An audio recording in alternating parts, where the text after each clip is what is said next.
Welcome to the Hot Cage Podcast presented by CageWall.com. This is the podcast for March 3rd, 2013. The subjects we will discuss this week include, but are not limited to, Ronda Rousey's move to William Morris, the cuts in the UFC, and superfights, all from a financial perspective with our guest Jason Cruz from MMAPayout.com. We will also discuss the results and fallout from the fights of significance on the UFC on Fuel TV 8, Silva vs. Stan card, which of course took place at the Saitama Super Arena in Tokyo, Japan, home to many a great pride contest of yesteryear. Let's get this podcast started this week, as I do every week, by welcoming in my tag team partner, as always, TJ Craig. TJ, how are we doing this week?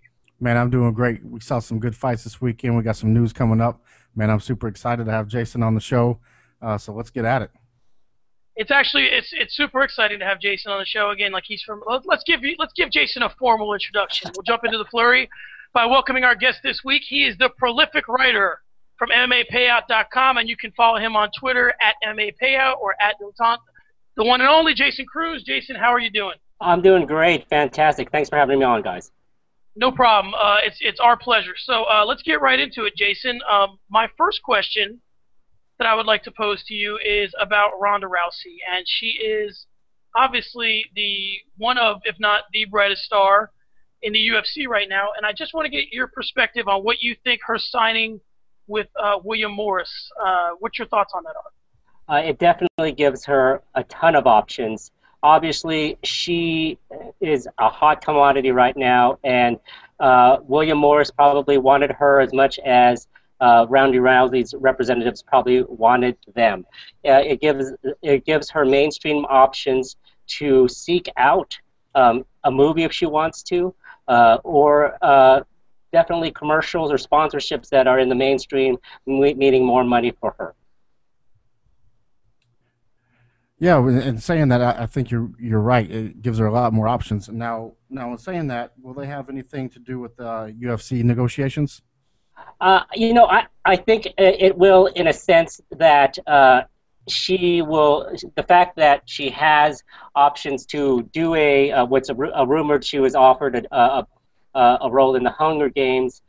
She was offered other movie and television options. I think that gives her that much more leverage in negotiations with the UFC in terms of pay-per-view points or compensation, sponsorship, things like that. You'll notice that at the Carmouche fight, she was only sponsored by the UFC and Zions, which is a UFC official sponsor.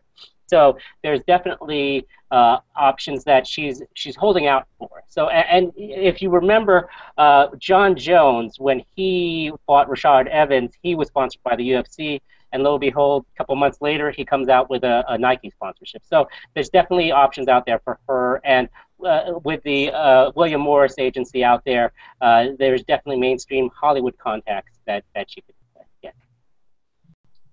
All right, and so Jason, you brought up a couple interesting points there. Some definite directions I want to go in with you. Let's first talk about Dana White has famously said that he is not interested in his fighters being movie stars. Obviously, him and Rampage had a huge falling out over Rampage wanting to do movies, and sometimes these movies come down to, you only get one shot in a lifetime to play B.A. Baracus. You only get one shot in a lifetime to be in the Hunger Games. So Dana's contention is that Ronda Rousey will make a lot more money as a fighter than she will as a movie star.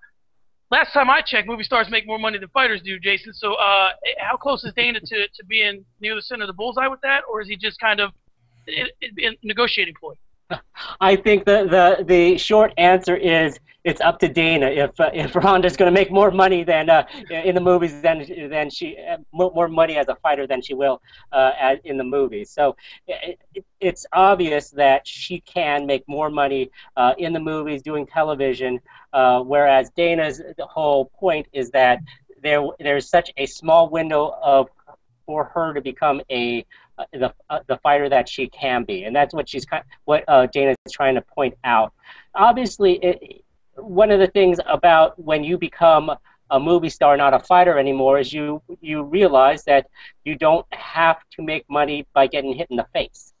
you, and when once the quote unquote beast is civilized, it's hard to come back. It's hard to, as you could, for the Rampage Jackson example is perfect in that, you know, he came back after the A team, and you know, he had to go do all the grand openings here in America, had to do the press here, had to do press abroad.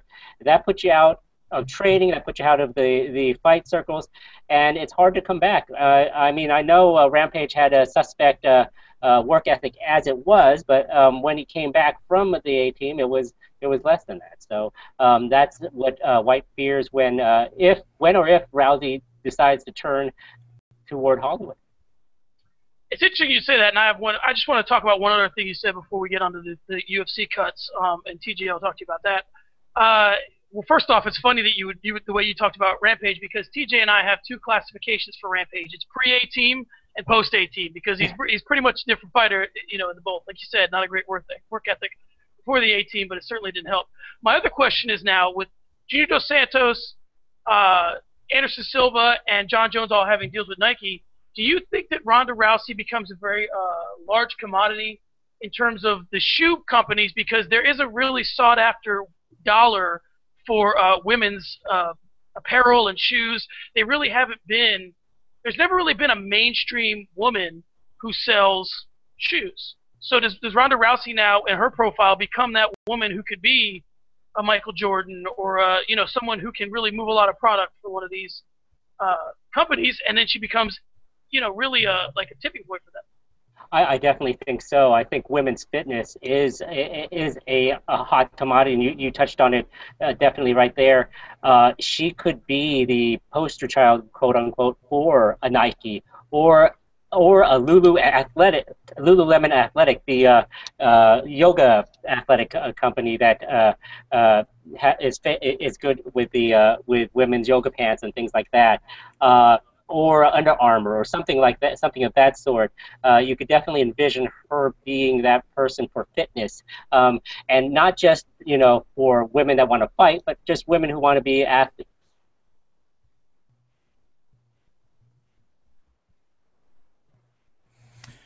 All right, now, Jason, we want to move on to the cuts. And when everybody knows, I guess everybody's been listening, you know, with all the cuts being made in the UFC, Dana White said that there are 100 fighters over. And, you know, and then we've heard rumors that if you're a born fighter, you're going to get cut. I had a question. So how do the cuts in the UFC affect the fighters' lives? And, for example, do they get less sponsor money in the Bellator or the World Series of Fighting? Oh, most definitely. Obviously, a lot of the sponsors is dependent upon how many eyes are seeing their logo on a fight shirt or a shorts or a hat or whatever. So, I mean, right now, maybe you have, arguably you could say with Bellator, the money is comparable because you are on Spike TV every week. But, you know, with a World Series of Fighting, or even if you go to a regional promotion, you're not getting as much sponsorship dollars as you would if you were going to a UFC. Right. If you want to spin it another way, you could say that because there's sponsors that do not want to pay that UFC sponsorship tax, you can have more options for sponsors out there. So you could say that you could solicit more people rather than less in the UFC. Still, it's my opinion that you'd make more money in the UFC. Okay, so how does, now with all these cuts happening and the moving around of fighters and this and that, how does that affect their ability to fund their camps, you know, pay their trainers and kind of figure out, you know, it's one of those things where it's, until you're in that world, you don't kind of understand it. I'm sure trainers kind of give us the breakdown of how the compensation works for even for a guy that would be on a like on a cut list. Are they able to just kind of, does their support group get funded, and how does that get affected by being cut? Well, I think if you look at somebody, we'll take two different examples. If you take somebody like a John Fitch, he will feel the effects of the cut, but he won't be as dramatically hurt as a lower tier fighter who makes $6,000 on the Facebook fight. I mean, Fitch still will most likely train at AKA. He won't. The need to pay his training, Javier Mendez, or his training will continue. I doubt that he will have to worry about paying his trainers or things like that. Now, whereas a Facebook fighter, someone who is just latching on to a camp, they will be greatly affected because they still have to pay their coaches, they still have to pay for gear, they still have to pay for supplements if they're still trying to eat right, those kind of things. Those little things really, their budget shrinks when they're not in the UFC and they're not gaining sponsorship money, they're not gaining a UFC paycheck. So for those people, they're going to have to find other ways to continue on to fund their fight career, whether it be teaching classes at the gym or just going back to a side job, whatever it may be. All right, now one other question I wanted to ask is kind of similar but different from the UFC's perspective. When you are 100 fighters heavy, I guess that one of the concerns that you're going to have for the UFC is, are we going to, is this going to be the fall of Rome? Kind of, if we cut enough guys, do we then bolster our enemies in a sense? So do you think that maybe they need to be cutting people strategically so that you can't, if you're Joe Silva, do you almost say, I can't cut guys who would then go on to fight each other? Because I've long said to TJ, whatever happened to the John Fitch, Josh Koscheck fight, I understand they're friends and they've talked about not fighting for a while, but if they both get cut, do they find themselves in a situation where the money's there to fight one another? So if you're Joe Silva with the UFC, yeah, you want to get healthy by cutting guys, but do you get unhealthy by bolstering your opponents? That's an interesting question because once Fitch was cut by the UFC, you'd think that Bellator would scoop him right up, and that was not the case. And so I would think if you're Joe Silva, you do make strategic cuts, but remember this: if you're on the cut list, you're probably haven't been doing too much for the UFC as it was. With Fitch, I guess, being the kind of controversial cut. If you look at a Jacob Volkman, for instance, he had a little bit of fame, but he kind of petered out in the last couple fights he had. So I would think that you're looking at the cut list and you're looking at the people who are on the verge of getting cut and saying, would this person be helpful for Bellator, essentially, or World Series of Fighting, and that would be a decision that they would have to make. Good. All right, Jason. Now moving on with the super fights. Now everybody's kind of labeling this year as the super fight year. The one coming up, they're already labeling the Pettis and Aldo fight as a super fight, and also been hearing talks about Anderson Silva and John Jones. That would be a super fight. But I wanted to ask you a question. Do super fights make financial sense? And if they do, how's the loser fare on moving forward? The first question about Aldo. Well, I just want to address Aldo Pettis. I really don't think is a super fight, but that's just argument for argument's sake. But I think that do they make financial sense? You bet you do. They do. Just for the fact that there is going to be a lot of promotion surrounding the fight, just for the fact that it will be called a super fight. What that means for the fighter is that there's going to be a lot of media to do, a lot of sponsorship opportunities to do, and what the bottom line is, a lot more money in their pocket.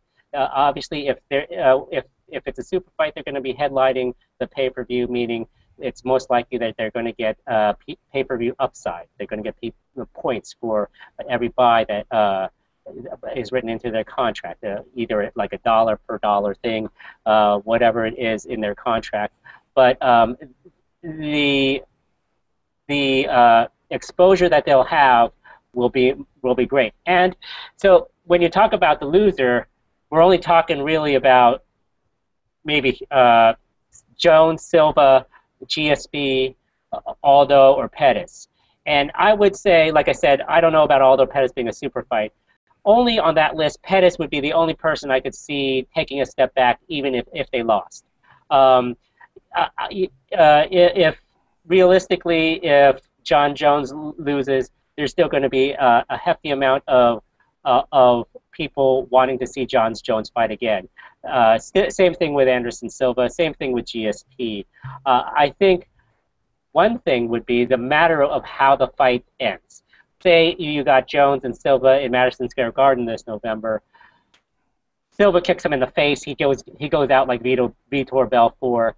There'll be a lot of questioning of John Jones. A lot of people clamoring for, what's John Jones going to do? And that'll be, that in his next title defense at light heavyweight, maybe there'll be some concern there. If Jones Silva goes 5 rounds and it goes back and forth and it's like, it's like the best, it's a fight of the year candidate, people and Jones loses by split decision, that is almost the best possible scenario for Dana White, because you almost got yourself another rematch, another super fight. So. Yeah. That's interesting. It's funny you bring that up, because that's the next question I wanted to go into.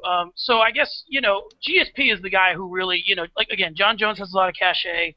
Anderson Silva has a lot of cachet, but yet GSP's been the guy who's been knocked out by Matt Serra in the past, and he has the suspect chin. He's dominated most guys, but isn't the most thrilling of fighters. So I guess for my money, I'm wondering, does a super fight make sense for GSP with Anderson Silva? I mean, it's probably going to be in Cowboy Stadium. It's going to be a lot of money. If you're him, do you just continue to just clean up the 170-pound division, a division you feel very comfortable in, and you don't really have to worry too much? Or do you risk, again, I mean, a lot of fighters are promoted based on this air of invincibility. And once the air of invincibility is gone, the question becomes, now listen, as Americans, we love a comeback. So there's money in that as well. But if speaking to GSP specific, do you think that it makes financial sense for him to go ahead and risk? Because Anderson Silva embarrasses people. He doesn't just beat them. So how does it play out for GSP moving forward? I think you make great points there. GSP has wavered on fighting Anderson Silva, and what really will be interesting to see is if and how he beats Nick Diaz in a couple of weeks, what he'll do next. Is it Johnny Hendricks or is it Anderson Silva? And I think it's all dependent on what Dana White wants. To be honest with you. Certainly, GSP has some cachet, and I think you also make a good point that the Matt Serra fight has changed his career dramatically. He's very concerned about the one-shot hit. In the Condit fight, there was that one I believe the one kick he took, which seemed to have worried him a bit, and he is the one that I think would be hesitant about taking a fight, but ultimately, I think if the UFC pushes it, and if his sponsors want him to do it, I think I could see him doing it. I don't know if they were going to agree to a catch weight, or is it going to be fought at 170, I think GSP was going to go up. Was that what's going to happen? Well, GSP was going to go up, but the interesting thing about Anderson Silva is it's like, it's not chasing Amy, it's chasing George St. Pierre, because it seems like Anderson's like, I can make 170, because I think Anderson's smart, and TJ and I have talked about this in the past. Anderson knows he can wipe out GSP and then go fight John Jones, but he doesn't want to risk losing to John Jones and then maybe the GSP fight's not there. I think it'll still be there. But, if he fights GSP, that's 100,000 in Cowboy Stadium like it's nothing. They'll fill that thing like it's nobody's business, and then he can still fight Jones. So I think he's willing to go after GSP because he feels he's the more beatable fighter. But yeah, to answer your question, he's talked about fighting at 170. GSP, like he's going to go after the guy no matter where he is. GSP's making it hard on him. Yeah, that's definitely crazy, and I definitely think at this point in GSP's career, he's very, very meticulous and detailed about how he wants to set out these fights. I was a little bit surprised that he called out Nick Diaz, to be honest with you, for this fight in a couple of days, just because I definitely think it's an interesting matchup that I wouldn't be surprised if Diaz pulls it out. Still, I do think GSP may relent in the end and just say, let's do this. under the auspice that this is what the fans want. I will do what the fans say. So that's kind of my final answer there. That sounds fantastic. All right, we'll get you out of here on this one. It's kind of a two-parter, and it's really got a lot of branches to it. But the first thing I want to ask you is give me your thoughts on the UFC as overall business-wise, because the Fertittas have some business acumen, but Dana White, I mean, he's just kind of a street guy who did some managing, but he seems to be a very shrewd businessman. So my question is, it seems to me, like from what I'm hearing, and I'm not the sharpest business guy in the world, but a lot of people seem to be following the UFC's lead in terms of where they're going in the world. You see companies now wanting to invest in Brazil and in China. These are all places the UFC is investing in. So I'm wondering, do you think that the UFC is kind of has it figured out business-wise? And my second question is, where do you think MMA as a whole is trending financially? Kind of talk a little bit about stuff like the Bellator app and things like that. Yeah, I think that the UFC is doing well as far as how it's expanding. I think the globalization of MMA is one of the biggest things that they are trying to get set in the next couple of years. I think how they're trying to negotiate television deals overseas is vital for how the product is thought of and how they want to introduce the product in markets like Asia, and China, China and all of Greater Asia are huge markets for the UFC. Similar to like how the NBA pursued China so much when Yao Ming when it first came into the NBA. And so I definitely think that they're pinpointing places where there's a lot of population and a lot of people that would be very interested in mixed martial arts. So Asia, China, India is also a big place that they would like to set their footprint in. And I definitely think that the way that they are meticulously, and they're not doing it very fast. They're making sure they make inroads first, and then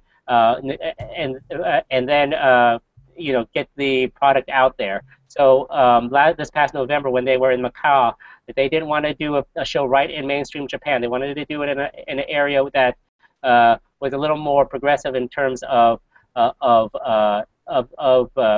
they're embracing the sport. They did a lot of promotion centered around Bruce Lee, so the fans there would be a lot more interested in embracing of the product.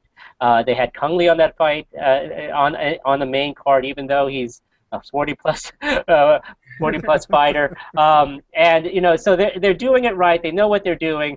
And like you said, Dana White went to the school of hard knocks, and he is streetwise with money and a business as well. It's so funny because they can get into all these other countries, yet they can't get into the state of New York, which is I always find it one of the funniest things. And then to get to your second question, I definitely think that the Bellator app, it's gotten rave reviews.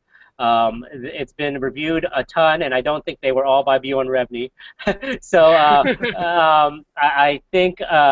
I checked it out too, and it's a pretty simple app, and it's easy to do. And they're just jumping on one of the things that happens with people who watch sports now. It's the multitasking thing that people do. They're on their iPhone, or they're on their app, or they're on the internet. They're tweeting something out about what's going on, or they're following Twitter. And I think that Bellator has been great because they jumped on it, and it's helpful because you could figure out what's going on. They could do the judging. They could do the social interaction. They will eventually monetize that by probably getting sponsors in there, that kind of thing. Will the UFC do it? I'm surprised that they haven't made that attempt. The UFC has been on so many other kinds of things like Facebook and YouTube, which makes me wonder why they haven't jumped on the app side. So it'll be interesting to see in a couple, 2-3 months down the road if the UFC doesn't roll out something similar to it. I'm not sure if they will simply because then Bellator will come back and say, well, you guys copied us. But we'll see. We'll see. We'll see. But like definitely technology, the social media part of interaction is where it's at as far as MMA. And I definitely think that financially the sport is still growing. It's hit a little snag as far as pay-per-view sales with the UFC, but we're starting to see now with Bellator on Spike TV that the ratings have started to come up a little bit here, and it's gaining some traction. And so competition is good for the sport, I do believe. And the one issue is, will there come to a point where there'll be too much MMA? Will there be just saturation of the sport? And I don't think we've hit it yet. I think that there's still a lot of things out there that the UFC and Bellator can do. All right, folks, if you didn't know him before now, you certainly will know him now and know him henceforth. He is the mighty and prolific Jason Cruz. Read his stuff at MMAPayout.com. Follow him at MMAPayout on Twitter and Dilettante as well. Jason, thanks so much for your time. We'll be calling on you a lot more in the future because this is going to be a sport that is driven by finances, especially with all these cuts coming. It seems like a guy like you is going to come in handy. He's our Darren Ravel of MMA. Jason, thanks a lot for coming on. Hey, thanks a lot, guys. I greatly appreciate it. Thanks for the opportunity. We'll see you next time.